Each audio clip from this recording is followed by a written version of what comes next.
Pastor Eurípides, a casa é sua. Obrigado, meu pastor. Bênção de Deus. Podeis assentar, queridos. Glória a Deus. Aleluia. Muito bom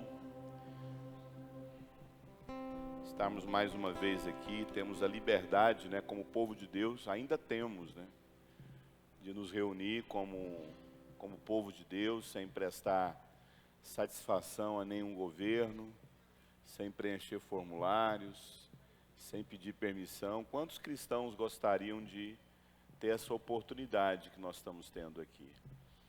Amém? Quantos não estavam ontem aqui? Levante a mão, por favor. Não estavam. Olha, um número considerável, né? Ontem foi mais uma introdução a respeito de cura emocional, do quanto realmente nós precisamos estarmos abertos a tudo isso que a gente precisa entender a respeito de cura emocional. Deu uma pincelada ainda que rápido, o assunto é muito mais profundo quando a gente fala de corpo, alma e espírito, né? E a gente quer aprofundar mais nessa questão do trauma, né? A gente quer falar um pouco onde é que esses traumas são, qual o lugar em nós que ele é alojado. Tem algum psicólogo aqui? Quando tem psicólogo aqui, levante a mão, psicólogos. Só um psicólogo, tá? Essa abordagem minha aqui é uma abordagem terapêutica, tá, gente? Deus me deu essa facilidade, assim, de poder filtrar, né, traduzir para nós aquilo que geralmente você iria escutar dentro de um consultório, pagando uma sessão, né?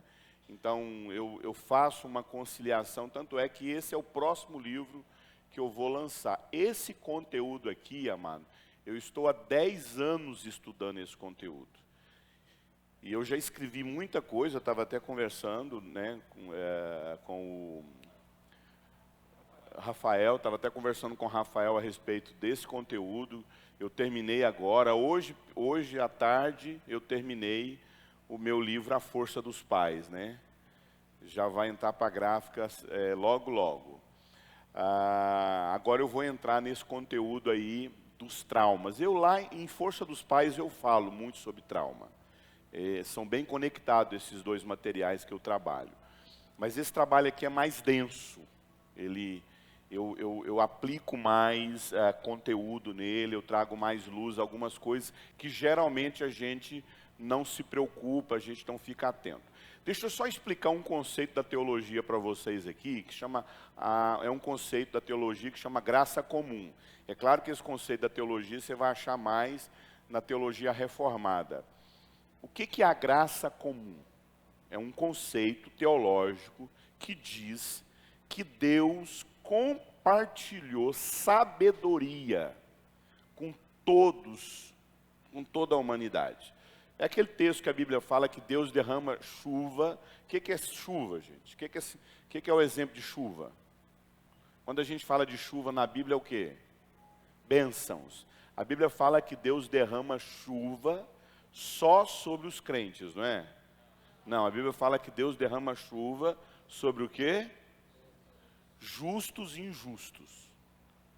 Então, Deus não abençoa só o cristão. Deus abençoa o ímpio também. E detalhe, tem coisa que tem princípio cristão, tem princípio de Deus, que nas Escrituras, que esses princípios eles são aplicados para toda a humanidade, como por exemplo, ofertar. Ofertar, querido, e ser abençoado porque você oferta, isso não é só algo que Deus recebe só do cristão. O ímpio, se ele semear, ele colhe. Se o ímpio ajudar o órfão e a viúva, ele colhe. Você concorda comigo? Então existe um conceito na teologia que chama graça comum. A graça comum, amado, é parte do princípio que Deus abençoa, que Deus compartilha sabedoria, dons, talentos, mesmo para uma pessoa que é servo do diabo. Alguém que é conscientemente ateu. Alguém que é oposto à fé cristã. Alguém que é oposto ao cristianismo. Exemplo, foi o diabo que inventou a vacina contra a varíola? Está mais certo ele ter inventado o quê? A varíola, né? Foi o diabo que inventou a vacina contra... Ai, falhou a memória. Aquele quando as criancinhas nascem com os pés... Nascem não, dá um vírus e os pezinhos vai entortando. Poliomielite. Foi Satanás que inventou essa vacina? Não, não foi. E você sabia que a maioria dessas pessoas são ateus? O criador da vacina, da varíola, é um ateu, confesso. Foi um ateu, confesso. Agora, Deus compartilhou esse dom com ele. Então, quando Mozart, Bach, quando um músico compõe uma música satânica, com instrumentos, um rock, né, sabe, totalmente daqueles que quebra, faz sacrifício, sabe, os roqueiros dá aí uma banda aí de rock satânica, o Kiss. Quando o Kiss fazia aquilo lá, que eu acho que é mais mídia, fazia aquilo mais para ficar famoso, mas quem deu o dom para o Kiss? Foi o diabo?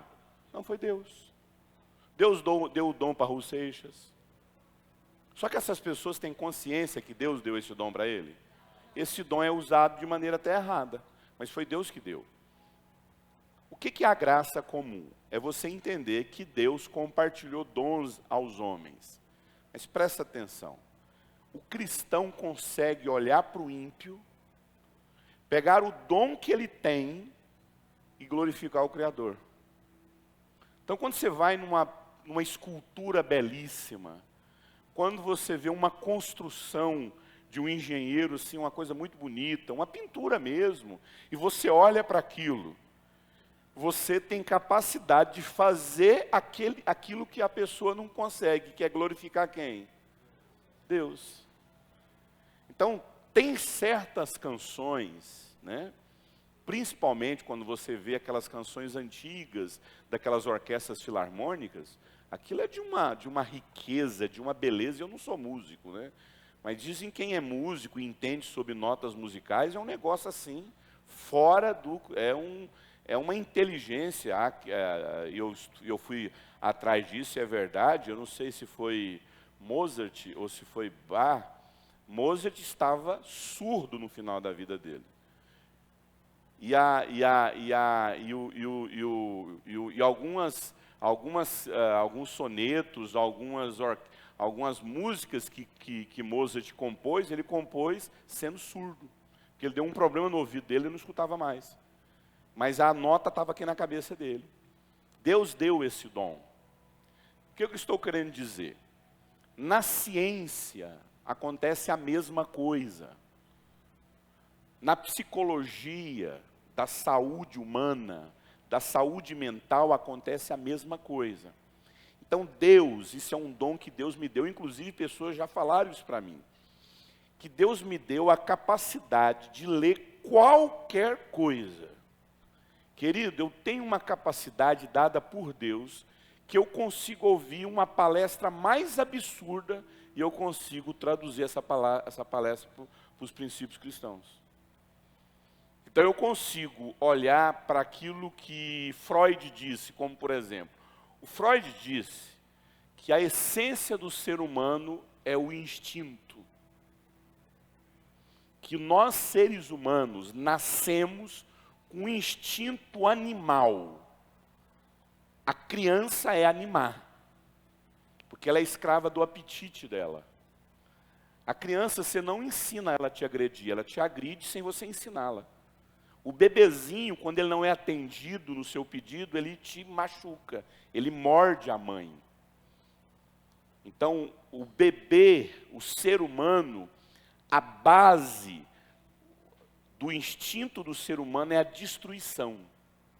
Então, crianças, tudo que você coloca na mão de um bebezinho, você sabe disso. Quando tem uma fase, minhas filhas já estão abandonando. Quem é pai sabe disso. Você não dá brinquedo de R$300 para uma criança com 2 anos de idade, dá? Por quê? Ela vai quebrar tudo. Você começa a dar um brinquedo caro lá para os 8 anos de idade.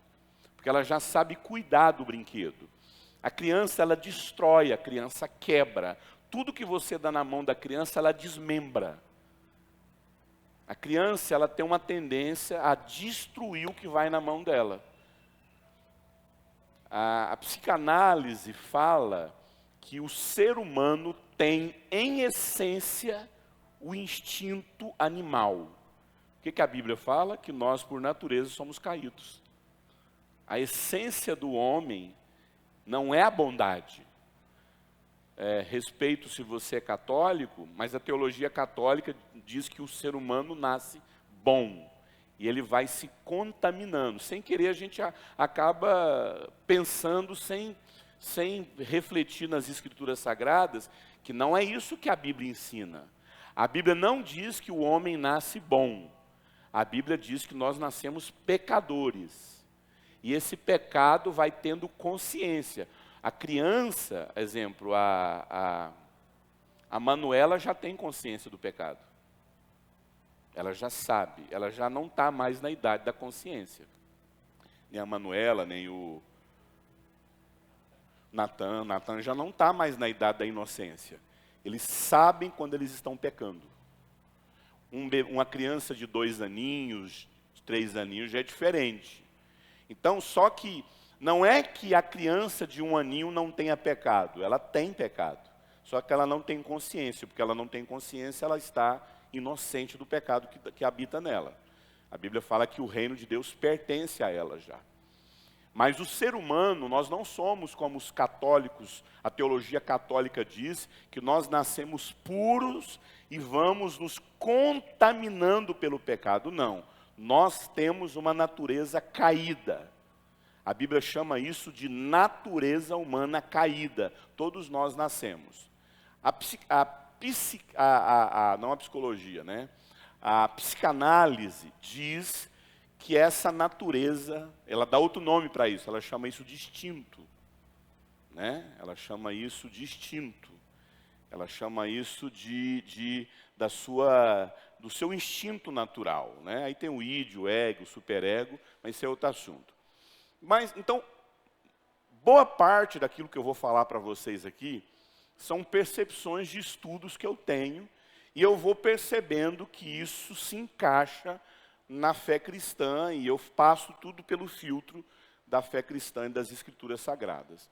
Então, são muitos estudos, não só estudo, mas atendimentos e também a minha própria história de vida. E eu tenho, assim, exaustivamente me dedicado aí nos últimos 14 anos sobre a questão da saúde mental, da saúde emocional dos cristãos, né? Quando eu comecei a ministrar, é um outro seminário que eu amo ministrar. Na verdade, foi o primeiro seminário que eu desenvolvi, que é Identidade, Vocação e Propósito. Onde eu falo sobre a nossa identidade de filho de Deus, onde eu falo sobre a nossa vocação como cristão, e onde eu falo sobre o propósito da nossa vida. Eu separo o chamado de propósito, eu falo que chamado é aquilo que é específico, propósito é aquilo que é geral. E eu sempre falei sobre identidade, eu ministrava muito sobre identidade e propósito, mas as pessoas não pegavam, não conseguiam entender. E eu comecei a me questionar, por que quando eu falo sobre identidade e propósito, as pessoas não estão entendendo? Foi aí que eu descobri, a partir da minha própria experiência. Claro que eu sou o principal fonte de pesquisa, os meus traumas que eu vivi, as dores que eu vivi na minha alma, e eu lembrei que realmente, por que eu estava na igreja desde os meus 9 anos de idade? Amado, eu fui para a igreja, 9 anos não, desde os 6 anos de idade. E a gente perdeu, não sei se a igreja tem essa prática, mas eu fui para a igreja num EBF. Um EBF que me levou para a igreja. Escola Bíblica de Férias, onde durante as férias a gente faz um acampa dentro. Leva as crianças todas para ficar acampado na igreja, e a gente faz, só que a EBF, o acampa dentro é uma das ferramentas da EBF. Escola Bíblica de Férias. Durante as férias, a gente faz uma escola com gincana para as crianças. E eu fui convidado pela minha prima para ir para um EBF. E foi a partir de uma EBF que eu fui para a igreja, né? Então, eu vivi muitos traumas, muitas feridas, mesmo estando na igreja, eu não entendia certas coisas. E aí, Deus fez algo na minha vida que foi como se fosse assim, uma explosão no meu entendimento. Eu comecei a entender minha identidade. Eu comecei a entender quem eu sou em Deus. E principalmente, o principal fruto de quando você é curado. Você não se torna mais escravo de pecado. O pecado não domina mais na sua vida quando você passa pelo novo nascimento. E aí, quando eu ministrava sobre identidade e vocação, há 14 anos atrás, eu ministrava muito na Jocum, eu comecei ministrando na Jocum, foi através das salas de aulas da Jocum que os crentes iam para a base, fazer os cursos na nossa base, me ouvia pregar e começou a me chamar pelo Brasil, mas eu comecei em casa.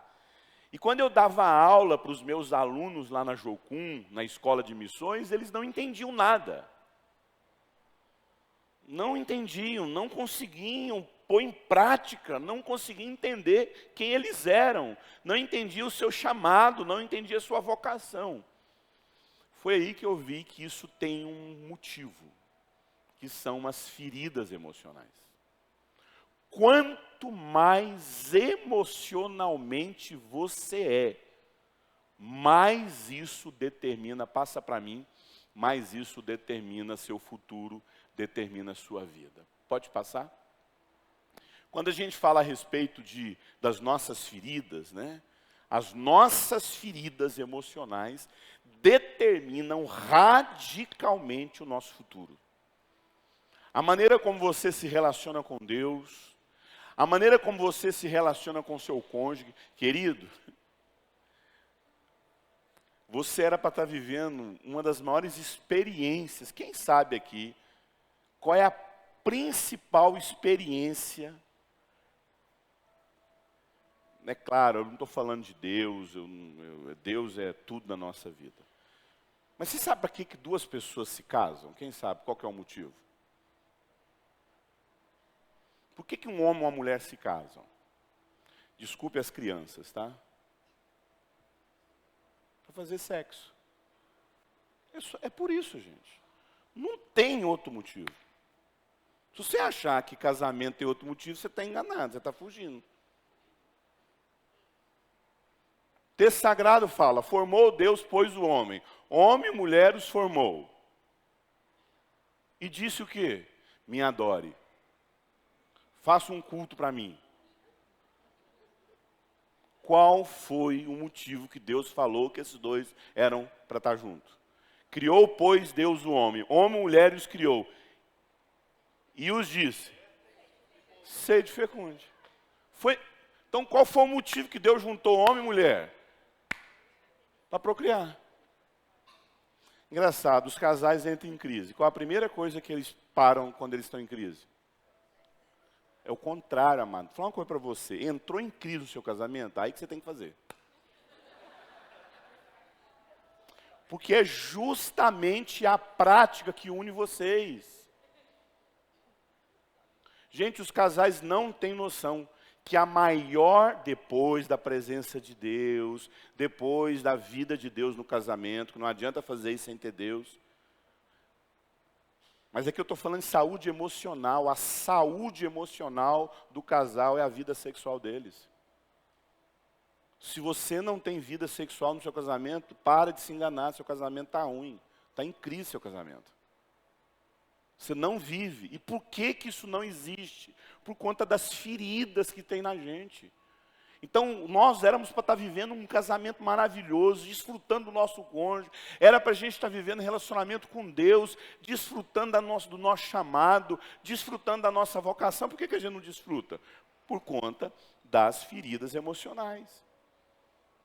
Por isso eu gostaria de fazer algumas perguntas para você.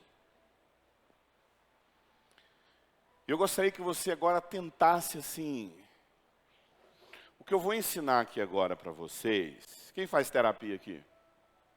Tá, então quem faz terapia não acha estranho o que eu vou pedir para você fazer aqui.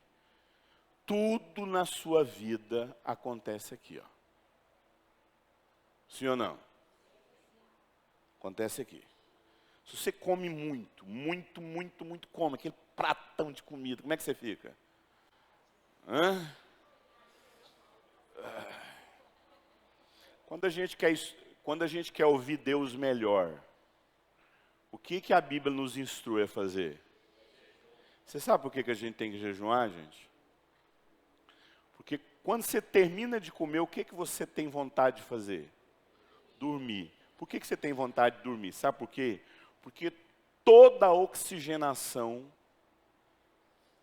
sai do cérebro e vem para o estômago, que é o nosso segundo cérebro. E hoje é provado que a quantidade de células nervosas que existe no estômago é quase a mesma quantidade de células nervosas que existe no cérebro. O nosso estômago é o nosso segundo cérebro. Você sabe como é que você está com suas emoções a partir do seu estômago.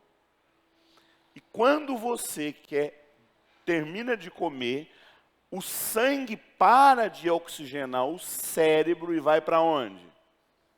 Por isso que você sente, quando você jejua, o seu cérebro fica muito mais ativo e muito mais inteligente. Porque tem muito sangue oxigenando. Você percebe as coisas de Deus mais rápido. Por que existe o entorpecente? Para bloquear o seu cérebro. Você não percebe. Então a pessoa que está entorpecida, ela não consegue raciocinar. Porque o entendimento dela está entorpecido. Por isso que existe a palavra torpe que a Bíblia fala. O que é a palavra torpe? E é verdade, a palavra torpe pode ser palavrão. Mas você sabia que a palavra torpe vem da palavra torpedo? O que é um torpedo?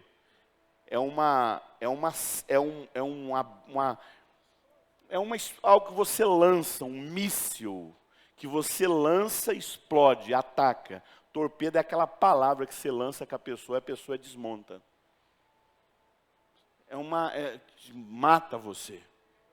Não haja em vós nenhuma palavra que machuque seu irmão, o texto. Era a melhor tradução. Então, o que eu vou fazer com você aqui é para você dar uma oxigenada no seu cérebro. Nós oxigenamos o nosso cérebro, já falo, por oxigênio. Quanto mais você faz exercício de respiração, mais você acalma. É provado. Você está nervoso, o certo era para a gente parar, respirar fundo. Então feche seus olhos. Solta os seus braços.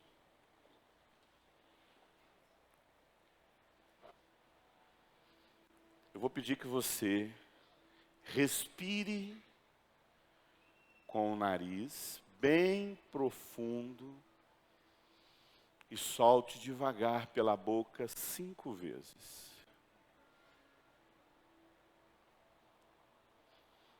Respire pelo nariz e solte pela sua boca 5 vezes. Eu estou pedindo para você oxigenar o seu cérebro. Suas células, seus neurônios,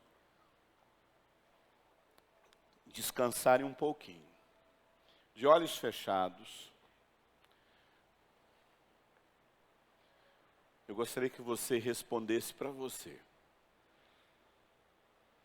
Quando você olha para o seu passado, o que você pensa sobre ele?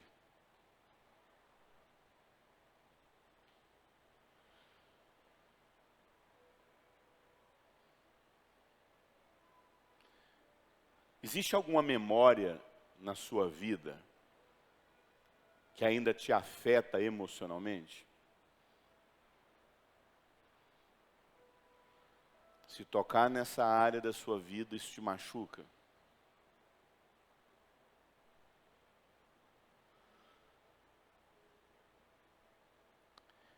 Existe alguma situação, ou até mesmo alguma pessoa, na sua vida, hoje, que faz você ter uma reação emocional de muita raiva, de muita tristeza e medo? Existe essa pessoa na sua vida? Ou até mesmo uma situação que te dá raiva. Uma situação que faz você ter medo. Você já experimentou algum trauma na sua vida?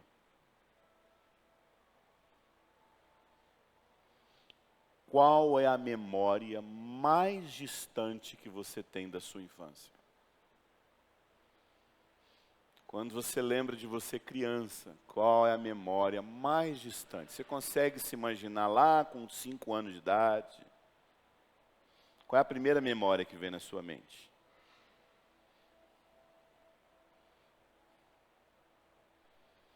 E a penúltima pergunta é como você se sente em relação a você mesmo.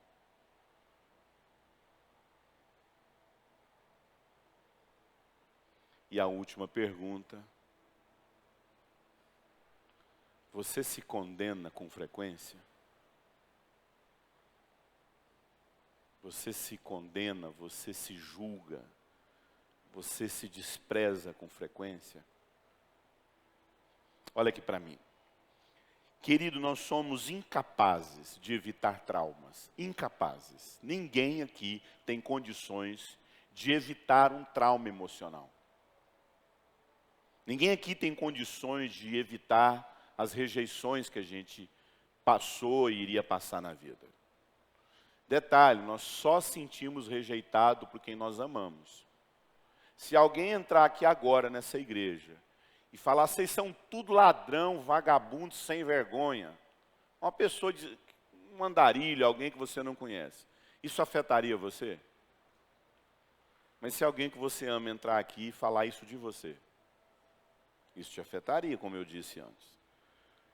Então nós, amado, nós inevitavelmente nós somos afetados por quem nós amamos. E nós seremos rejeitados, fomos rejeitados. A maioria esmagadora de todo mundo aqui são adultos. E adultos já estão numa fase aí, já passaram dos 30 anos de idade. A maioria aqui de nós. Então nós sabemos o que é trauma, sabemos o que é rejeição. Então nós vamos, eu quero te ensinar, passa para mim, a diferença entre trauma emocional e trauma psicológico. Eu vou ensinar para você que existe uma diferença entre traumas produzidos nas nossas emoções e traumas produzidos na nossa consciência, no nosso psique. Então, só que antes da gente falar a respeito sobre traumas emocionais e traumas psicológicos, eu queria falar, passa para mim, sobre a psique humana. Como é que funciona a psique humana, né? Como é que nós funcionamos? Deus nos deu essa máquina, como eu disse para você, passa para mim, que é o nosso cérebro. Nós temos no nosso cérebro mais de 86 bilhões de neurônios. Amada, o planeta Terra tem, nós chegamos aos 7 bilhões de habitantes. Olha a quantidade de neurônio que você tem no seu cérebro. E é uma forma assim, dizem não, né? E os estudos falam que nós alcançamos apenas menos de 2% da capacidade da leitura do nosso cérebro. A ciência descobriu só 2%. Existia um mito, isso é mentira, tá? E a maioria de nós acreditamos nisso. A gente usa quantos por cento do cérebro? Isso não existe, tá, gente? Isso foi uma falácia que foi dito há muitos anos atrás e isso virou uma fake news, né? Isso não existe, tá? Nós usamos só 10% do nosso cérebro. Isso não é verdade. Nós usamos toda a capacidade do nosso cérebro. E o problema é que existe algo que bloqueia o nosso cérebro. E isso vai de indivíduo para indivíduo. O seu cérebro é tão inteligente como qualquer outro cérebro aqui. O que fez com que nós nos tornássemos os mamíferos mais inteligentes? mais dominasse e dominasse a terra. Não é a nossa força física, não é. Vou falar uma coisa para você. Uma tartaruga tem uma capacidade de defesa melhor do que a nossa. Sim ou não? Uma tartaruga, gente. Um rato tem uma velocidade que nós nunca... Um rato tem uma velocidade que a gente nunca atinge. Nós somos fracos fisicamente. A nossa pele pode ser penetrada por um alfinete. Nós somos extremamente frágeis. Não temos nada que nos defenda no nosso corpo. Morremos de frio. Não aguentamos ficar menos do que 30 dias sem comer. Entramos em coma. Aguentamos ficar no máximo 8 dias sem beber água. A gente morre. Existem animais que ficam 1 ano sem comer. 1 ano. Existem animais que ficam 8 meses sem beber água. Um cavalo nasce com a capacidade neurológica 10 vezes mais do que a nossa. Desculpe, 10 vezes não. 100 vezes mais do que a nossa. A gente demora 1 ano para andar. O cavalo anda em meia hora. Um cavalo nasce, um bezerro nasce, em menos de meia hora ele identifica a mãe, corre. E nós demoramos 3 anos para raciocinar. Demoramos 7 anos para conseguir produzir processos cognitivos. E pasmem, as mulheres conseguem completar o processo de maturação aos 21 anos e os homens aos 24 anos de idade. As mulheres amadurecem mais rápido que os homens, isso é fato. Porque o homem, ele precisa se preocupar com a força física e não tanto com a inteligência. A gente demora para... Você percebe? Mas o que fez com que nós tornássemos dominantes do planeta? Principalmente isso aqui, ó, o córtex pré-frontal. O córtex pré-frontal é o que nós temos aqui, ó, é a nossa capacidade que nenhum mamífero tem. Todos os mamíferos do mundo não têm o córtex pré-frontal. Deus nos deu o córtex pré-frontal. É onde tem toda a nossa capacidade de raciocínio, juízo crítico, julgamento, tomada de decisão, tudo está aqui. Então, você tem uma máquina, né, que se comunica com mais de 10 mil vezes, olha só, esses 86 bilhões de neurônios se comunicam mais de 10 mil vezes por milésimo de segundo. O seu cérebro funciona na velocidade da luz. Você, olha aqui, ó, presta atenção. Eu estalei os dedos. E quando eu estalei o dedo, o seu cérebro já identificou o som. Em tempo real. Não existe um processador que faça isso. O seu HD, meu irmão, armazena milhões e milhões e milhões e milhões e milhões de terabytes de informação. Mas a gente não usa ele direito. É tão prova que você tem, lá na Jocum, eu não estou queimando meus irmãos missionários, não. Tem missionário sério na Jocum. De 10, 1.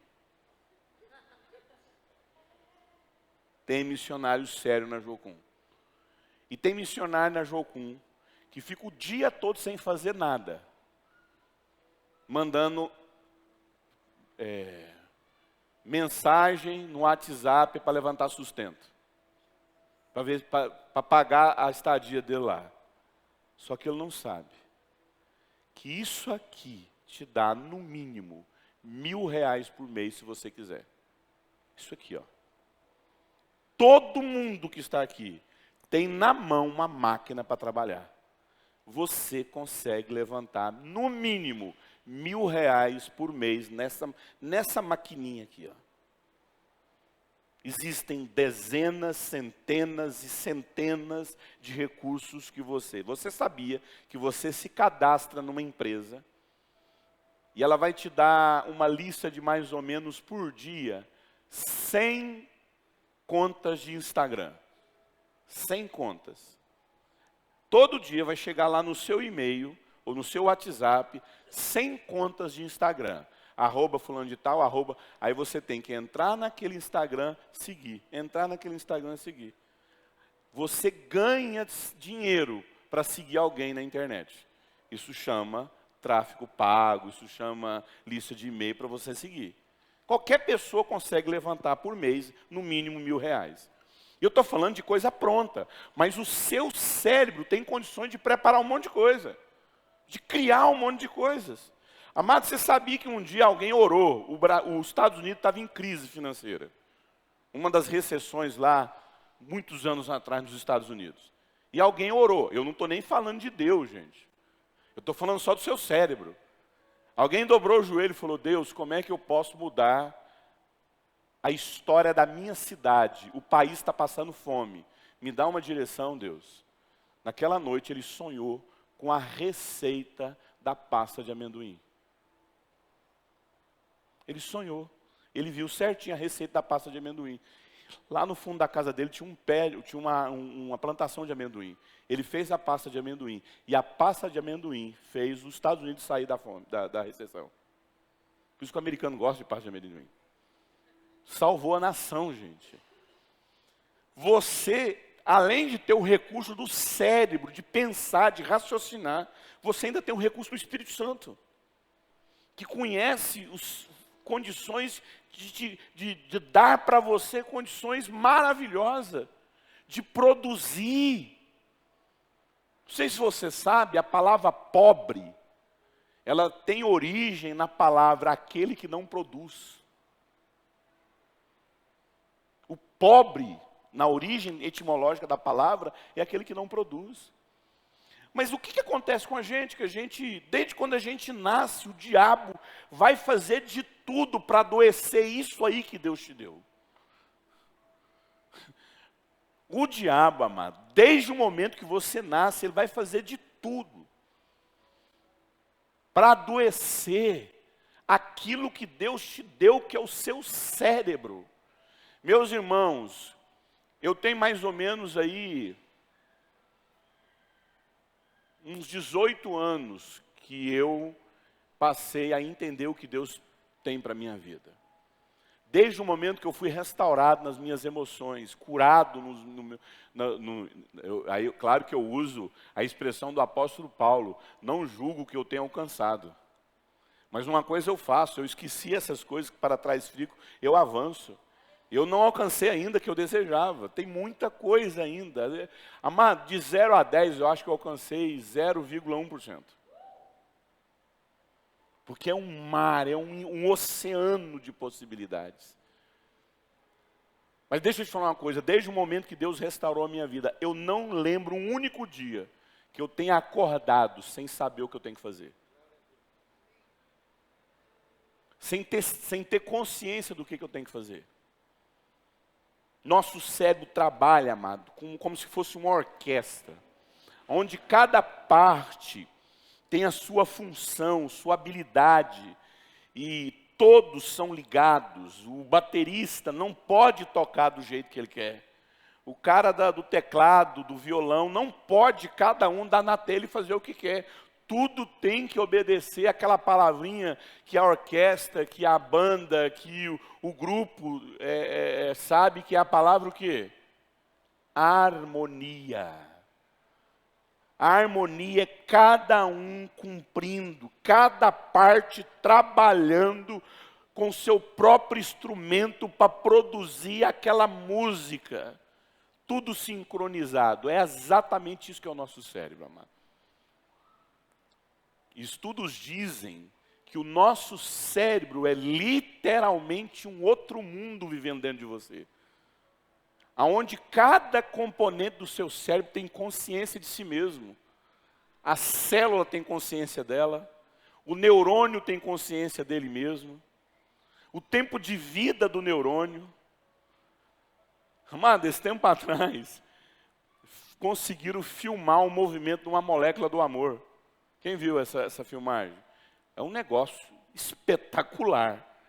A molécula do amor, do sentimento, levando a informação, amado. Ela andando, encaixando. Quem viu esse vídeo? Ela anda certinho, encaixando as suas patas e levando a informação. Só que eles conseguiram transformar aquilo em milhões de frames lentos, né, slow motion, para conseguir filmar o movimento da molécula. Gente, é um negócio, é um ser. É um universo que você tem aí na sua cabeça. Mas deixa eu te falar uma coisa. Da mesma forma que esse mundo nosso aqui fica doente, né? Da mesma forma que a gente destrói a camada do ozônio, aí o Apocalipse está lá. Deus vai julgar aqueles que destruíram a terra. Está lá em Apocalipse. Deus vai julgar aqueles que destruíram a terra. O nosso cérebro é a mesma coisa, amado. Da mesma forma que a gente adoece o planeta com tanta poluição, com tanta maldade, isso acontece também no nosso cérebro. O psicológico do ser humano, a psique humana, ela é dividida em 3 camadas. Passa para mim, por favor. Ela é dividida em 3 camadas, que a gente chama de consciência, subconsciente e o inconsciente, né? Eu coloquei aí agora que eu fui ver que eu coloquei a imagem errada. Essa imagem aí, quando foi feita, ela foi feita errada aí. Mas aquela informação, ela de 35 está errada, tá? E a palavra inconsciente também está errada. A psique humana, ela tem 3 instâncias, que é a nossa consciência, o nosso subconsciente e o nosso inconsciente. Então, 3 homens aqui. Cadê os 3 homens que eu chamo? Você, você e você. Vem cá. Então, você é a consciência. Você tem cara de consciência. Você é o subconsciente. E você é o inconsciente. O inconsciente. Então, consciência, subconsciente e o inconsciente. Dá um espaço aí de um braço para o outro. Então, olha só. Pega aqui. A nossa consciência, amado, nós somos influenciados nas nossas decisões. Tudo que você faz na vida, você sofre a influência da sua consciência, do seu subconsciente e do seu inconsciente. Deus fez o seu cérebro assim. Deus fez essa tríade, essa instância de 3 fases, de 3 camadas, melhor dizendo, no nosso cérebro. E nós somos influenciados. Só que a nossa consciência nos influencia 5%. Todas as decisões que você toma na vida, você sofreu 5% da sua consciência. Você foi influenciado 5%. O seu inconsciente, o seu subconsciente, você foi influenciado 15%. Ali está errado. De 10% a 15%. E pasmem, o seu inconsciente, você sofre 85% de influência. Então, quem mais influencia a sua vida? A sua consciência, o seu subconsciente ou o seu inconsciente? Seu inconsciente. O seu inconsciente, vocês ficam aí, tá? Depois vocês vão ganhar um prêmio, eu vou orar por vocês. Escute. Tudo aquilo que você sabe, tudo aquilo que você tem consciência, tudo aquilo que está em sua volta. Então, deixa eu fazer uma pergunta para você. Você está onde? Agora? Na igreja. Qual o nome dessa igreja? A cor da cadeira que você está sentado é que cor? Qual que é o seu nome? Você é homem ou mulher? Então, presta atenção. Todas essas perguntas eu fiz para sua consciência. É o que você sabe. Está constatado, você tem consciência. Quem aqui fez um curso que você sabe que a maioria das pessoas nunca fizeram na vida? Você fez curso para monitorar guindaste em alto mar. Alguém? Hã? Quem fez um curso aí? Vamos, de vocês aqui. Alguém fez um curso aqui totalmente diferente. Eu sou piloto da Gol. Eu sei pilotar caça. Alguém fez um curso aqui? Não? O que você fez? Hã? Ah, você fez um curso de quê? Piloto de arrancada. O que é piloto de arrancada? É uma pista de quê? Quarto de milha. 402 metros. Chega a que velocidade? 320 de velocidade. Qual é a sensação? Muita adrenalina. Qualquer vacilo, o carro vira uma bala. Olha só, alguém sabe fazer isso? Alguém sabe pilotar um carro, manter um carro numa estabilidade a 350, 320 km por hora? Por que ele sabe fazer? Porque ele fez um curso. Você sabe onde está essa informação? No subconsciente. O subconsciente, a nossa consciência, amado, é tudo aquilo que nós sabemos sobre a vida, tudo que está em volta. Por que você tem vontade de fazer alguma coisa e não consegue? Quem aqui tem consciência que tem que emagrecer? Hã? Mas parece que tem um negócio dentro de você que faz você não fazer o quê? Não consegue. Você tem consciência que você precisa fazer tal coisa. Final de ano você vai lá, fala, gente, esse ano eu vou ler a Bíblia, esse ano eu vou fazer uma coisa. Sabe aquela história que o Paulo fala? Eu sei que eu tenho que fazer, mas tem algo dentro de mim que não me deixa fazer. Quem é que está falando isso para você? Quem é que impede você de fazer isso? Hã? Não. O inconsciente. Olha aqui. O subconsciente é tudo aquilo que você aprende. O que você aprendeu, o que vocês fez no primeiro ano, quando você aprendeu a ler, quando você foi alfabetizado, quando você fez a sua faculdade, quando você fez o curso tal, o livro que você leu, a comida que você gosta. Então você, mineiro, o subconsciente do mineiro é um queijo gigante.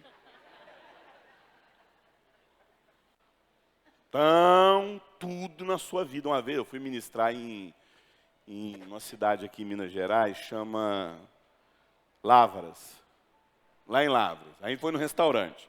Aí quando self-service, um restaurante fantástico, aí tinha uma bacia de pão de queijo lá no restaurante. Aí eu vi que o povo colocava comida e um pão de queijão do lado.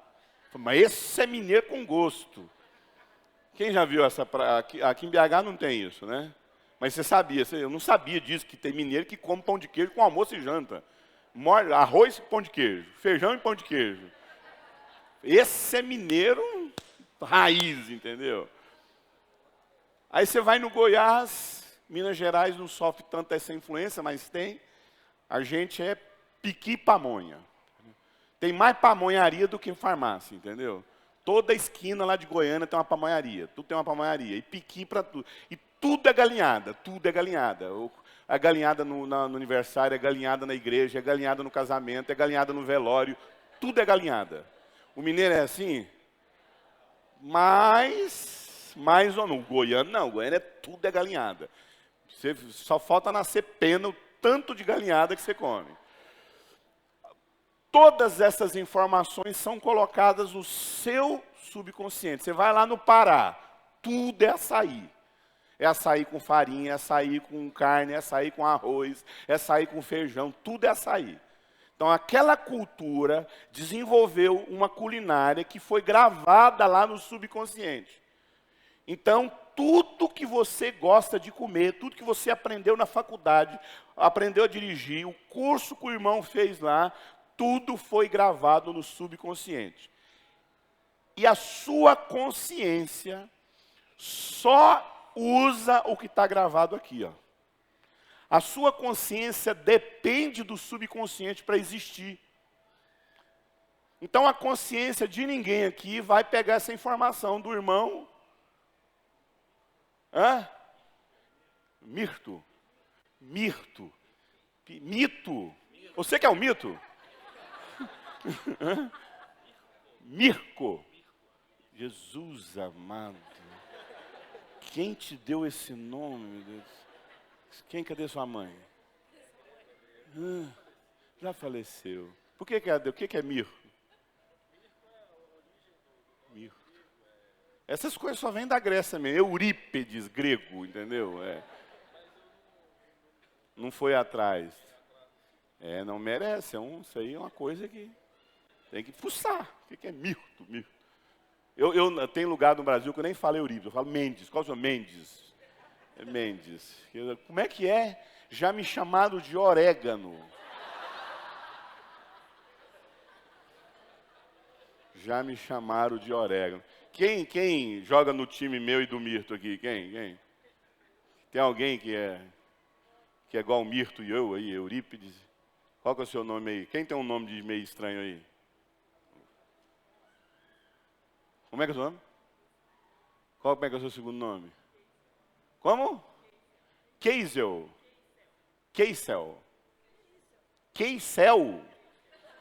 De onde é Keisel? Sua mãe versus mãe é uma benção. Não, lá na Bahia, na Bahia não, lá no Ceará, lá em Aracaju, rapaz. O povo lá é criativo. Lá no Pará, porque eles pegam o nome da mãe, da avó, da tia. Eles são muito criativos. Mas vamos aqui. Então, tudo que a sua consciência só usa o que foi gravado no subconsciente. Então, aquilo que você não aprendeu na vida, a sua consciência não usa. Sua consciência não vai usar aquilo que não foi gravado no subconsciente. Então, a sua consciência, ela depende do subconsciente para agir. E ela influencia, a sua consciência influencia 5% nas decisões da sua vida. Então você está me dizendo, Eurípides, que a maioria das decisões que eu tomei na vida não foi consciente? Não foi. A maioria das decisões que você tomou na vida não foi consciente. A nossa psique humana, ela pode ser representada como aquela árvore lá, ó. Olha só a árvore. A folhagem, o tronco é a consciência. Está todo mundo vendo, está patente, está claro. O subconsciente é como se fosse a raiz. Está vendo aquelas raízes que ficam para fora? Está no chão, mas está fora. O nosso inconsciente é toda essa raiz que está lá embaixo. Então, o que sustenta aquela árvore? É a folhagem? É o tronco? O que sustenta a árvore? Quando você quer fazer uma árvore crescer, desenvolver, você cuida da folhagem ou do tronco? Nenhum dos dois. Você cuida do quê? Da raiz. Então, o nosso subconsciente é a parte, amado, onde o nosso aparelho psíquico armazena todas as memórias e os hábitos da nossa vida. Tudo que você viu, tudo que você percebeu, tudo que você cheirou, tudo que você enxergou, tudo que você experimentou, suas experiências sensoriais estão gravadas no seu subconsciente. Toda a sua vida escolar, andar de bicicleta, dirigir, a culinária, tudo é gravado no campo do subconsciente. A sua consciência, como eu já disse, só acessa o que está armazenado no subconsciente. E as decisões que você toma na vida é afetado 15% pelo seu subconsciente. Você quer ver uma prova? Você senta lá na faculdade e escuta um monte de coisa. É isso que faz você passar na prova? Você não lembra. O seu subconsciente, amado, ficou ouvindo. Mas não, ele tem que jogar essa informação para onde? para a consciência, mas para a consciência gravar o que foi gravado que foi armazenado no subconsciente, na verdade a nossa consciência é quase burra. Tudo que a gente aprende no subconsciente, a consciência tem que ficar praticando e repetindo para conseguir lembrar. Todas as vezes que você respondeu uma prova, foi porque você ouviu numa aula ou porque você repetiu aquilo que você aprendeu? Tudo que você ouvir aqui, você só grava 5%. Você só vai gravar o que eu falei aqui se você lê o livro, se você lê a apostila, se você assistir a mensagem várias vezes, aquilo se instala no seu subconsciente e aquilo toma a sua vida. E o nosso inconsciente? O nosso inconsciente, amado, e é importante você saber a respeito disso, o seu segundo cérebro, vamos assim dizer, é o seu inconsciente. É a parte mais profunda da raiz. É no nosso inconsciente, amado, que nós guardamos todas as informações da vida.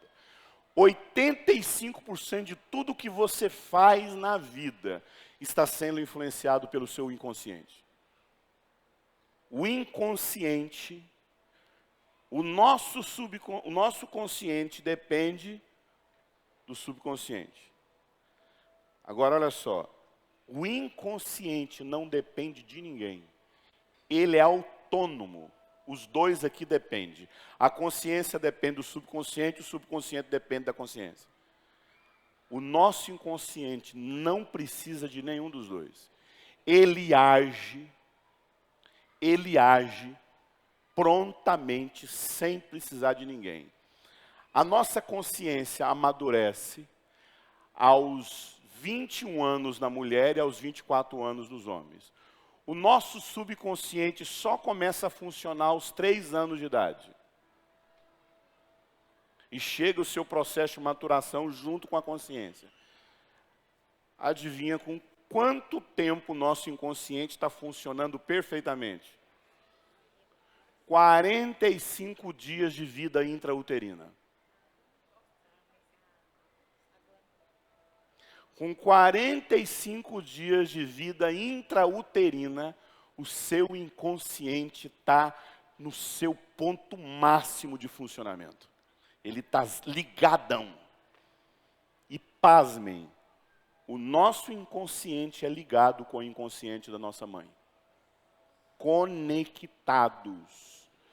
A neurociência descobriu que tudo que o inconsciente da mãe está vivendo, está jogando as informações do inconsciente do bebê. Logo, bebês nascem traumatizados.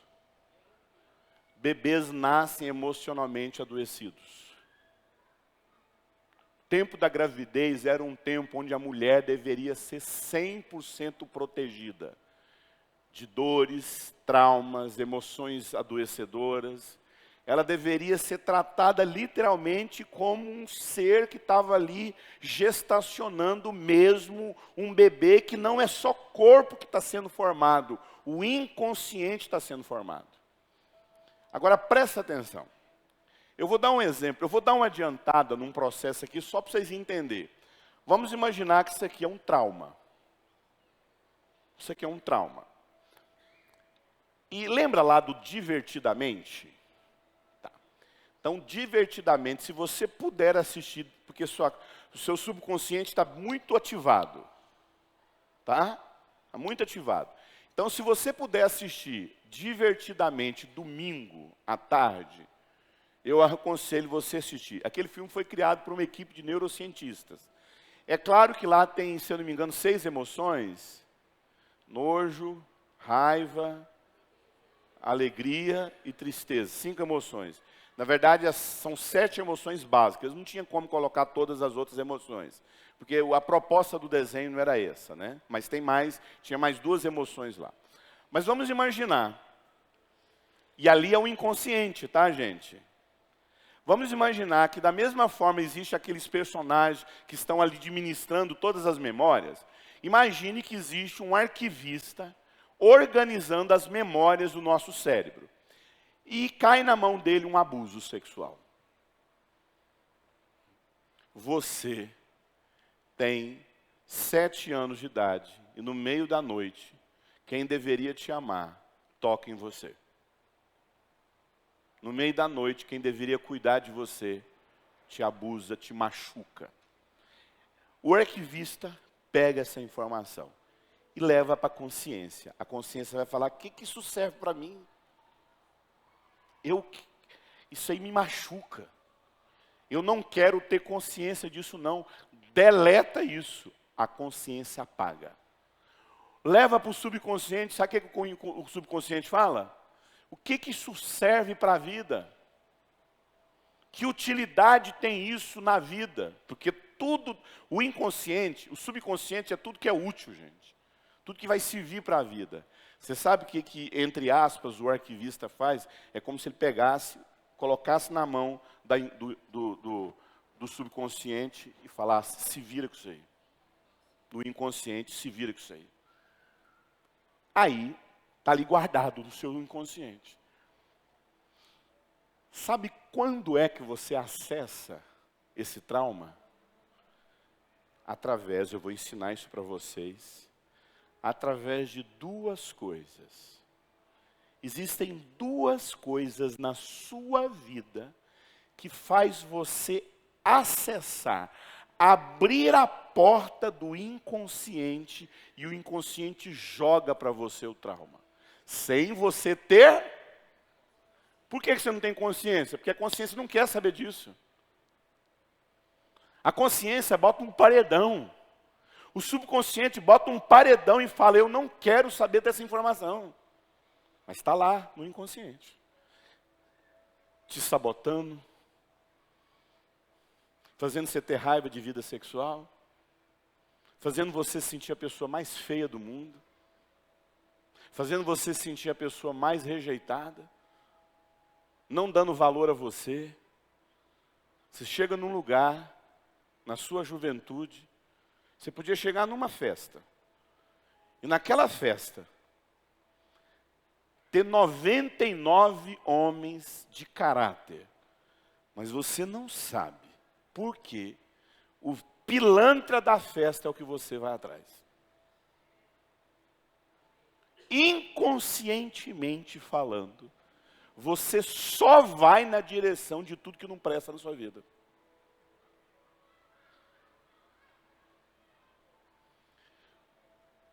Quando é? Eu só estou em aquecimento, gente. Isso aqui é só aquecimento. Quando é que você acessa, sem ter consciência, o seu inconsciente? Nos momentos de estresse. Nas pressões que você sofre.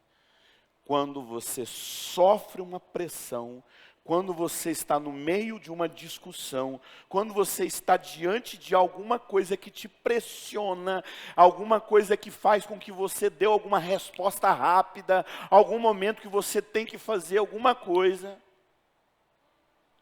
o inconsciente joga o trauma. E você, de repente, tem reações que você não sabe por que você está tendo. Pastor, eu não sei por quê. Eu viro uma criança quando eu estou discutindo com meu marido. Eu chego a bater a cabeça na parede. Os casados sabem disso. Você nem precisa levantar a mão. Você tem 40 anos de idade. Mas quando você está discutindo com seu marido, com sua esposa, você vira uma menina de 10 anos. Você se joga no chão. Você bate a cabeça na parede. Isso é o inconsciente falando. Mas você não sabia de uma coisa que eu vou te informar. Além dos nossos, aquele lembra lá das emoções? Raiva, tristeza. Quem deu essas emoções? Deus deu. Queridos, todos aqueles sentimentos são destruídos com trauma. Por quê? Porque amor, alegria, todos aqueles sentimentos, amor, alegria, prazer, tudo isso não está na consciência. Não está no subconsciente. Todos os nossos sentimentos são armazenados no inconsciente. Aqui existe uma função, aqui tem outra função, e o inconsciente tem um nome. Tudo que eu falei aqui é subjetivamente falando. Agora vamos falar organicamente falando. O nosso inconsciente é a nossa amígdala cerebral. Lembra da amígdala cerebral, do tamanho do grão de feijão, que está pronto com 45 dias de vida intrauterina? É o nosso inconsciente. Aqui seria aquela camada do nosso cérebro mais visível. Aqui é a camada do nosso cérebro mais profundo. Aqui é o centro do cérebro, que é o inconsciente humano. É aqui que estão alojados todos os nossos sentimentos. O seu inconsciente é a sua alegria, é o seu amor, é a sua tristeza, é a sua euforia. É aqui que está gravado todas as suas emoções. Mas quando essas emoções são afetadas pelo trauma, todas essas emoções adoecem. Então, todos os nossos traumas afetam todas as áreas da sua vida. Isso significa, amado, que você nunca vai conseguir desfrutar de nada na sua vida, e Deus, marido, esposa, se você não for curado emocionalmente. Mas como é que cura esse raio de inconsciente, Felipe?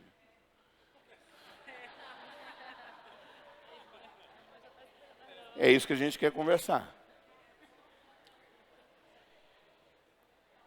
É isso que a gente quer conversar. Mas eu queria falar uma coisa para você que ainda vai mexer mais com você. Isso mexe comigo. Porque quantos por cento eu já alcancei? 0,1. Eu não me acho uma pessoa que alcancei tudo que eu queria. Nem muita coisa para alcançar. E eu estou com 50 anos de idade. Eu só caí a minha ficha com 33 anos. Amado. Antes dos 33 anos, amado, minha vida era destruída. E aí a gente machuca muita gente, até a gente aprender a lidar com o nosso inconsciente. Eu estou lançando um livro agora, A Força dos Pais, aonde eu gasto mais ou menos 80 páginas falando só sobre o inconsciente humano. O quanto nós somos influenciados pelo nosso inconsciente. Eu vou dar um exemplo mais bobo assim, um exemplo mais bobo, beabá. Sabe quando você vai ensinar uma criança a ler, aí você, a escrever, aí você vai lá, primeiramente, ensinar os movimentos do cursivo. Isso aqui é o beabazinho lá do inconsciente. Você tem uma namorada, você ama essa namorada. Você está lá. Aí esse namoro acaba. Você fica muito machucada, muito ferido. Aí você arruma outra namorada. Aí você está namorando com essa pessoa, de repente, vocês começam uma discussão. E no meio dessa discussão, você cita o nome da ex-namorada na briga. O que você acabou de acessar? O inconsciente. A sua consciência acessou, fez uma ligação daquela discussão com aquilo que está guardado dentro de você. Isso aqui é o beabá que eu estou falando, isso aqui é o básico. Como tem criança aqui, eu vou usar umas expressões assim, vou tentar não ser muito detalhista. Uma vez eu sei de um aconselhamento de uma pessoa que era viciado em ter relações sexuais com pneu de caminhão.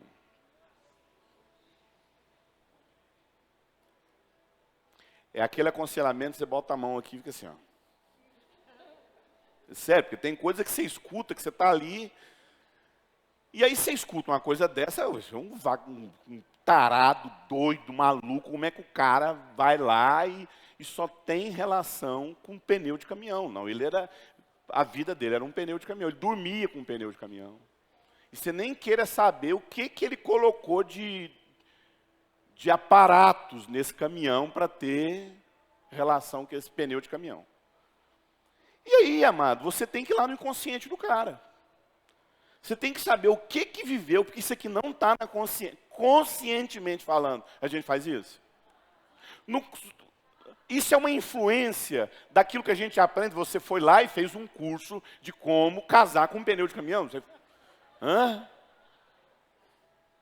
O que acontece que essa pessoa viveu isso? Mas foi aí que a gente, no aconselhamento, na terapia, no aconselhamento, ele era filho de uma prostituta. E a mãe dele fazia programas quando ela estudava à noite, ela era mãe solteira, e ele tinha mais ou menos 4 anos de idade, a idade que mais o inconsciente está ativo. Porque o inconsciente, amado, ele tem uns picos de atividade nele. 2, 4, 8 e 16 anos. E ele só vai voltar a ter outro pico lá nos 40 anos. Aí a gente começa a ir para a igreja, entendeu? Procurar espiritualidade. Porque aí você está tentando resolver a sua vida. A maioria de nós começa a cair a ficha com 40 anos de idade. Aí porque o seu inconsciente está começando a falar, se resolve logo, entendeu? E aí, lembrei da história. Aí falei, Deus, o que aconteceu com a vida desse cara, gente? Aí ele começou a falar, pastor, quando eu tinha 4 anos de idade, a minha mãe me colocava debaixo da cama para ter relação sexual com os caras.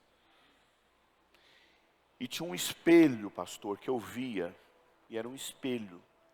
E eu deitado assim, debaixo da cama, enquanto ela atingia lá os clientes dela, eu via a relação sexual. E eu fiquei dos 4 aos 13 anos de idade, debaixo dessa cama.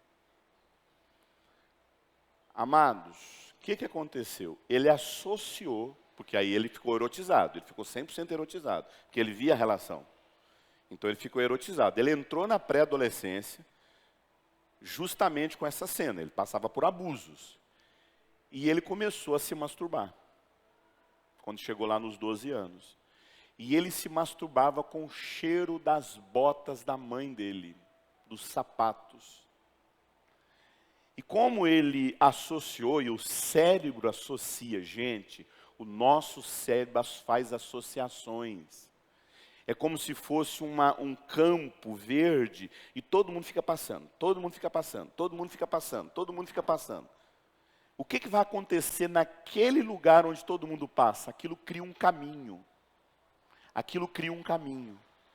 E ali passa a ser um caminho. O cérebro, ele faz caminhos, amado. Se você começa a repetir, aquilo vira um comportamento. E aquilo passa a ser o caminho que você traça. Então, o caminho da prática sexual para aquele homem era cheiro de borracha. E com o tempo, só que o cérebro começa a esquecer essas informações, daqui a pouco eu vou explicar para você. Começa a esquecer essas informações. E aí ele associa só ao cheiro. Ele não lembra mais da cena que levou ele a praticar aquilo. Tem muitos comportamentos que você carrega dentro de você que você nem sabe por quê, mas é tudo fruto de trauma que você viveu. E você vem carregando, aquilo virou um caminho. Só que é o seguinte, querido, da mesma forma que você criou um caminho de repetição, você precisa abrir novos caminhos na sua vida.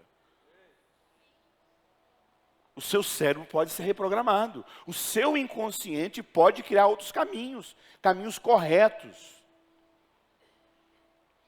Então quando ele começou a se masturbar, ele se masturbava com o cheiro da bota junto na boca dele, com a bota, com os sapatos.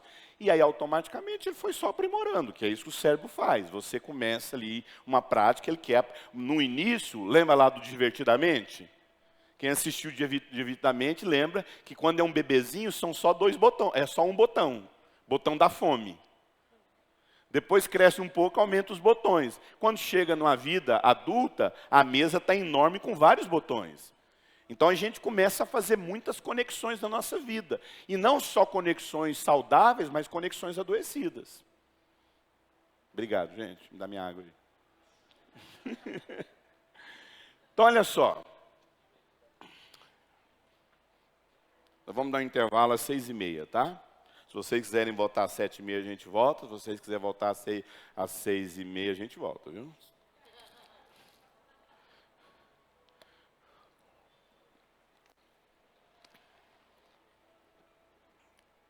O que existe no nosso inconsciente? Do que ele é feito? O inconsciente, escute, ele é feito de eventos, pensamentos, ideias e emoções. Deixa eu te falar uma coisa. Biologicamente, o inconsciente é a amígdala cerebral, tá? Biologicamente. É porque eu não coloquei aqui, eu acho que esqueço de colocar. Eu mostro ali o mapa do cérebro. Biologicamente, o nosso inconsciente é uma glândula chamada amígdala cerebral ou sistema límbico. Está lá no núcleo do seu cérebro. Amígdala cerebral. Você tem amígdala. Então, um macaco tem amígdala cerebral. Todo mamífero tem amígdala cerebral. Por que um cachorro fica traumatizado? Hã? Por que um cachorro fica traumatizado? Porque ele tem amígdala cerebral. Você nunca vai ver uma aranha assim. Não, a aranha não fica. Você não vê um caranguejo traumatizado, um crustáceo, não tem. Uma lesma traumatizada, não tem. Os mamíferos ficam, uma baleia, um golfinho. Por que foi considerado uma baleia e um golfinho como mamífero? Porque ele tem amígdala cerebral. Lá no cérebro dele, o que eles não têm? Córtex pré-frontal. Mas eles têm amígdala cerebral idêntica com a nossa.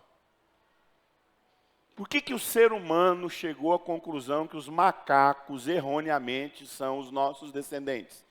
Porque o macaco é tudo que o ser, ele tem 97% de identificação genética com a gente. A única coisa que ele não tem é o quê?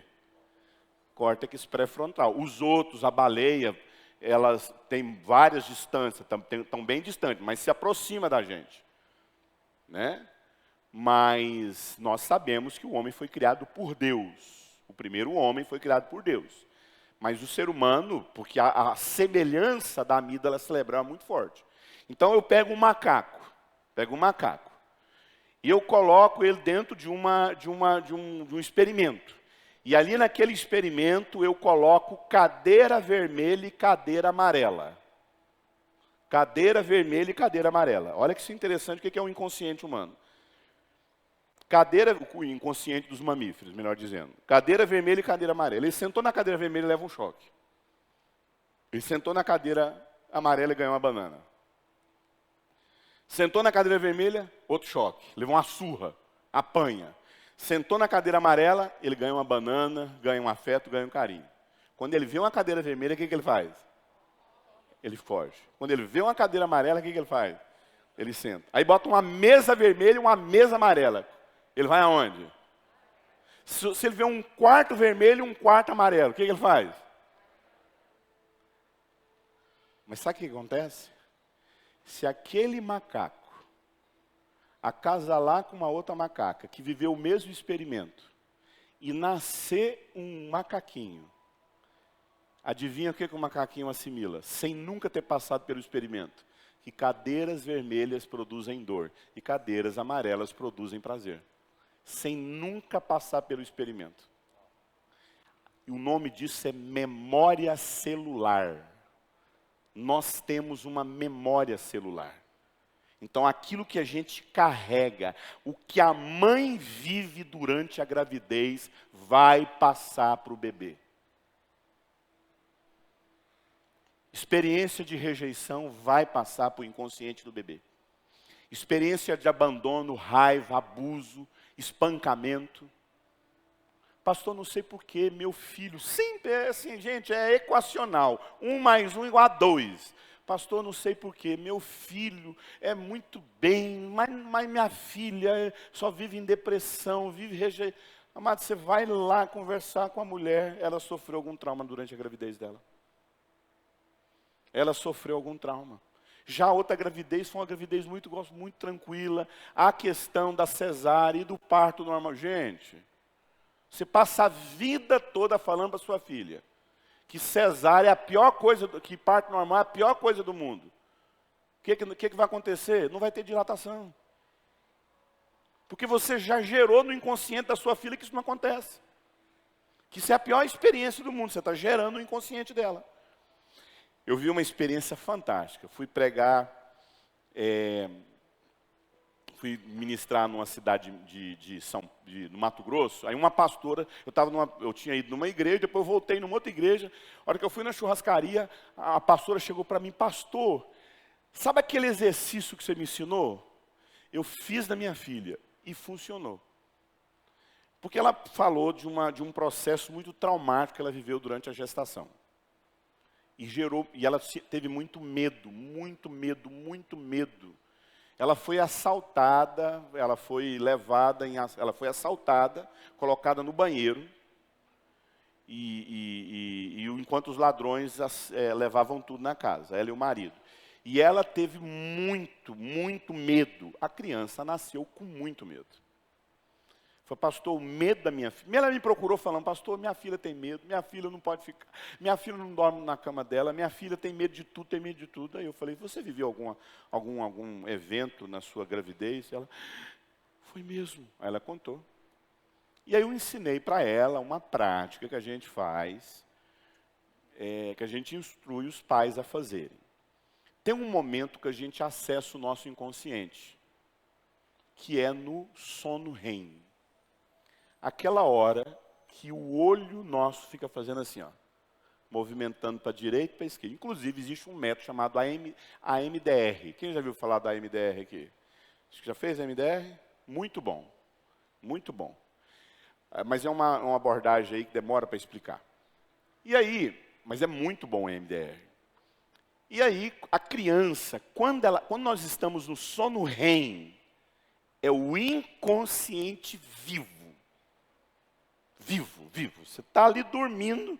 Quando você entra no sono REM, qual que é o sono REM? É aquela hora que você pode pegar a criança e colocar ela de cabeça para baixo que ela não acorda.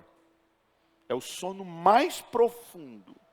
Você não consegue, é o sono mais profundo. Ele está ali entrando no sono. Para você entrar no sonho, você passa pelo inconsciente e vai viver seus sonhos. Deixa eu te falar uma coisa para você. Pesadelo, a maioria esmagadora dos pesadelos são traumas, tá? Porque quando a gente está dormindo, é o nosso cérebro organizando as informações. Quando é que o seu cérebro está organizando? Quando é que o pessoal lá da limpeza está trabalhando? Lá no seu cérebro, quando você está dormindo. Quando você dorme, irmão, o pessoal da limpeza chega lá, arrumando os quadros, limpando a casa.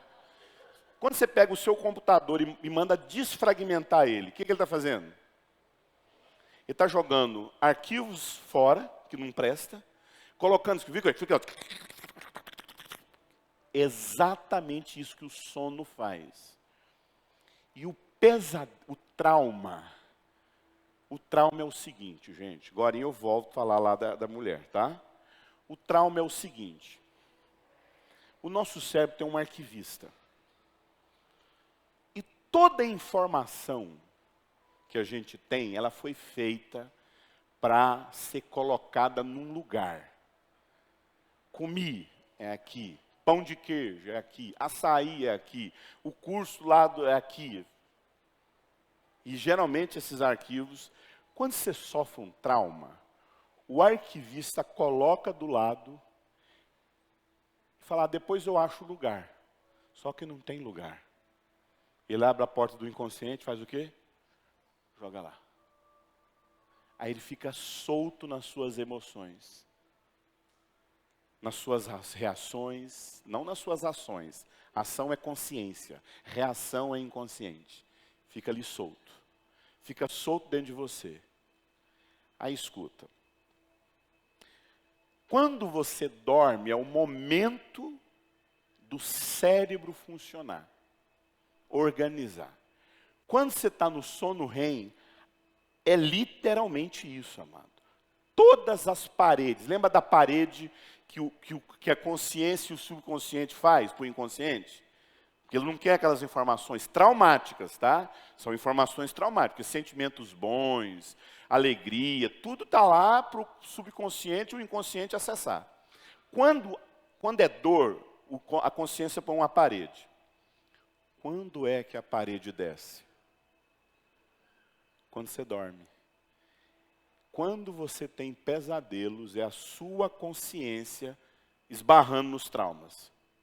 Aí você tem seus pesadelos. Quem não precisa levantar a mão? Toda pessoa que tem muito pesadelo tem muito trauma no seu inconsciente, tá? Muito trauma. Muito trauma. Quando é que nós estamos ali, principalmente no bebê, na criança, que ela está acessando os traumas da mãe, no sono REM. O sono REM é o momento que a gente acessa, as portas do inconsciente estão todas abertas. Aí eu falei, você vai fazer o seguinte, você vai prestar atenção quando a sua filha estiver no sono REM. Você vai olhar para o olhinho dela vai estar mexendo. Você vai tentar acordar ela, ela não acorda. Aí você vai lá no ouvido dela. Você fala baixinho no ouvido dela. Você não precisa ter medo. Você é amada. Eu estou com você, minha filha. A mamãe e o papai te amam. Faça isso durante 7 dias. Isso aqui não é crendice não, tá? 7 dias é o processo que o inconsciente aceita. 7 dias. O nosso inconsciente, amado, ele funciona 7 dias que você fica falando para ele. Ela chegou para mim na pizzaria, pastor, eu fiz isso durante 7 dias. A minha filha, não tem ninguém mais que acorda essa menina no meio da noite. Ela dorme, ela acabou o medo, pastor, ela pega as coisas no escuro. Ela falou com o inconsciente dela, ela falou, papai te ama, minha filha. Você é amada por Deus. Então,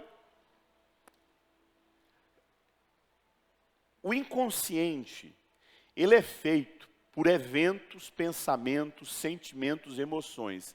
Escute, o inconsciente, ele é composto de eventos, pensamentos, ideias, sentimentos e emoções que nós não queremos conscientemente lidar, perceber e enfrentar. A gente não quer. Eles estão em nós, mas nós não queremos admitir e reconhecer. Você não quer aceitar os sentimentos, as emoções, os pensamentos que norteiam o seu inconsciente. Nós não damos a essas ideias, a esses sentimentos, a esses eventos, uma existência legítima. Você não quer admitir que você viveu isso. Você coloca uma pedra sobre esse assunto. Você não quer sentir, você não quer falar, você não quer pensar, porque isso tem muita dor. Essas ideias, esses eventos, esses pensamentos, esses sentimentos, eles não são não é qualquer ideia, não é qualquer sentimento. Sabe por quê? Porque, como eu disse, eles determinam praticamente todo o comportamento da sua vida. Porque nós não enfrentamos esses sentimentos, nós conscientemente rejeitamos isso que aconteceu na nossa vida, ele fica bombardeando. O inconsciente fica o tempo todo jogando lá, ó. Tipo assim, ele está o tempo todo falando, olha, isso aconteceu com você. Você precisa resolver essa história. Você precisa enfrentar essa dor. Você precisa enfrentar, sabe por quê? Porque a sua consciência, lembra quando eu disse para você que a nossa amígdala cerebral, ela existe em nós para nos proteger? Lembra? O medo é para nos proteger, o nojo é para nos proteger. O seu inconsciente, que é a sua amígdala cerebral, que está com essa informação lá, só ele guardou isso. Só que a consciência não quer enfrentar isso. O subconsciente não quer nem saber, mas o inconsciente, vem quando abre a portinha e fala assim, ó, e aí, que dia que você vai resolver isso na sua vida? Que dia que você vai enfrentar o pai que te abusou? Que dia que você vai enfrentar que você passou fome na vida e teve raiva? Que você foi abandonada pela sua mãe? E você não consegue desfrutar do seu casamento, dos seus filhos, porque esse aqui está tudo guardado aqui e você não quer enfrentar. Se você não deixar isso aqui sair para fora, eu vou continuar fazendo isso com você, eu vou ficar jogando essa informação até você encarar isso. Porque a gente não enfrenta. O nosso inconsciente bombardeia a nossa sexualidade. Você não gosta de sexo? Não. É o seu inconsciente produzindo isso na sua sexualidade sem encarar que você precisa curar isso. O seu comportamento, as suas escolhas, e você não vai acreditar qual é o principal, além das emoções, que os traumas ficam ali falando através das nossas reações. Eu dou um livro para quem descobrir. É sério, eu vou dar um livro. Só vale uma pessoa que me responder qual é a principal área da nossa vida que o nosso inconsciente fica o tempo todo falando que você é doente emocionalmente. Hã?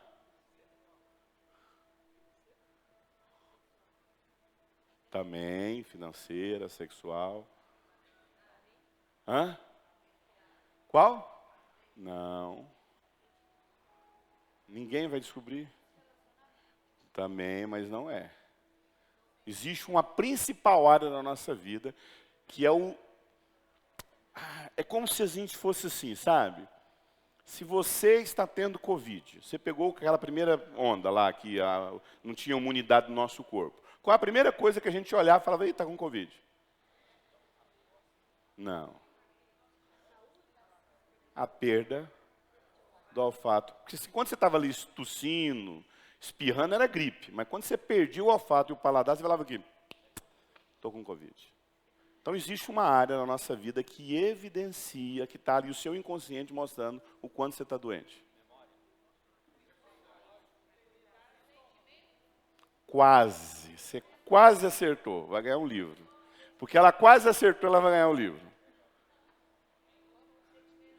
As doenças físicas. Problema na coluna, problema no estômago. Você pode escolher um livro lá, tá? Depois. Escute. O seu corpo, com as doenças que você tem, é a principal leitura do seu inconsciente. 80% das nossas doenças físicas são problemas emocionais. Obesidade, problema no estômago, coceiras, problema nas pernas. Gente, você sabia que crianças que têm problema de rejeição de mãe são piolentas? Você sabia? Por quê? Olha aqui. O principal fator afetivo nos mamíferos é o quê? Cafuné. Piolho é me dar carinho. Tem gente que já sentiu coceira na cabeça. Mãe, o inconsciente já está falando, é verdade, minha mãe está aqui, eu não... Gente, eu era a pessoa mais piolenta que já existiu na face do Rio Verde, Goiás. Minha vida era ir, porque naquela época lá não tinha esse remédio, os pais da gente pegavam saco de plástico, jogava Baygon e amarrava. Isso não era nem Baygon, não tinha Baygon, era aquela latinha, até o barulho. Neutaci, Neuci, misericórdia, tem trauma de Neucídio, entendeu? Não posso ver uma lata de Neucídio que eu começo.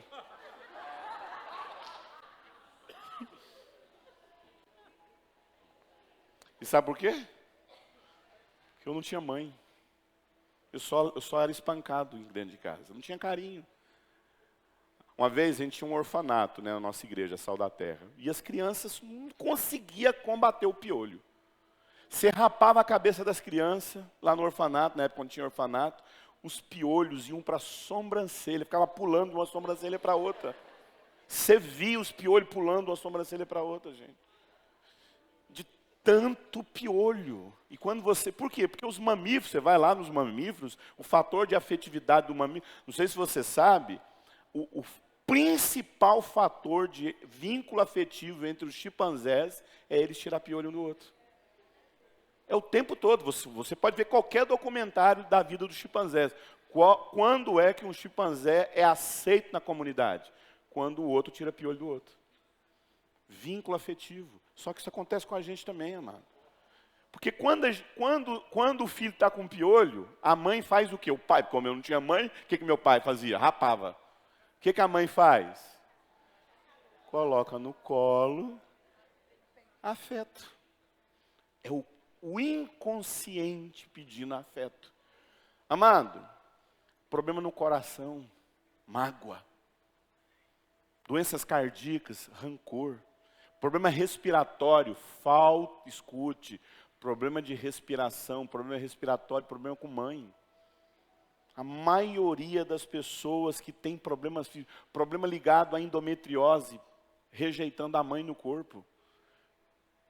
Câncer de mama, rejeitando a mãe no corpo. Problema de coluna, firmeza dos seus... Muito problema com o pai, um pai que não foi firme na sua vida. A ciência chama isso, né, doenças psicossoma. Soma é o quê? Corpo, né? Querido, o nosso inconsciente, por não ser aceito naquilo que ele está comunicando, quer se expressar o tempo todo por meio de desejos, por meio de sentimento, por meio de comportamento e por meio do seu físico. É aquilo que nós chamamos de sintomas. Os sintomas que tem na pessoa ali. A pessoa está diante de você com sintoma. Você tem que tratar o sintoma ou a causa? A causa. Querido, aquilo que nós chamamos de depressão, aquilo que nós chamamos de sintoma, ou seja, os bloqueios e os adoecimentos emocionais que estão no nosso inconsciente. E aí a nossa depressão, a nossa crise de ansiedade. A ansiedade é importante na vida. Nós temos que ter ansiedade, gente. Se você não tem ansiedade, você não prepara o almoço. Você não levanta de manhã cedo para trabalhar. Você não estuda para fazer uma prova. Tudo isso são ansiedades que Deus te deu para você ser pessoa que estão em profunda depressão. Profunda. Deixa eu te falar uma coisa. Ansiedade não é sentimento, tá, gente? Quem sabe o que é ansiedade? Ansiedade não é sentimento. Ansiedade é muito pensamento. Pensar demais é ansiedade.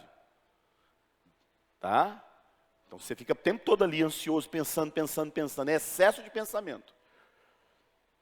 As nossas culpas, os nossos transtornos mentais, as nossas compulsões, os nossos pensamentos obsessivos, os nossos vícios. Então vou repetir. O que o inconsciente produz para falar que você não está bem, que tem trauma, tem ferida, tem bloqueio jogado lá, tem muita doença lá dentro do inconsciente. Ele vai produzir sintoma, ele vai ficar jogando sintoma. Sintoma nas suas emoções, sintoma no seu corpo, sintoma no seu físico, sintomas. Repito, depressão, crise de ansiedade, culpa, transtornos mentais, compulsões, pensamentos obsessivos, vícios, enfermidades físicas. Todos esses sintomas são mensagens do nosso inconsciente, mostrando que algo precisa ser feito. Um outro nome que eu dou também para sintoma é vazio. Um vazio dentro de você. Nada te preenche. Escute. Dores, escute, guarde isso na sua consciência. Dores não são resolvidas e não são superadas.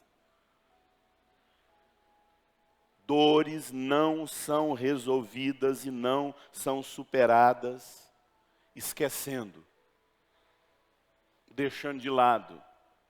Dores são resolvidas no nosso inconsciente. Nós temos que aprender a acessar o nosso inconsciente. O problema é que crente não gosta disso. Quando a gente fala de inconsciente, amado, nós não estamos falando de hipnose.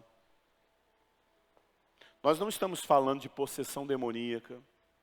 Nós não estamos falando de abrir chakra. Nós não estamos falando de nirvana.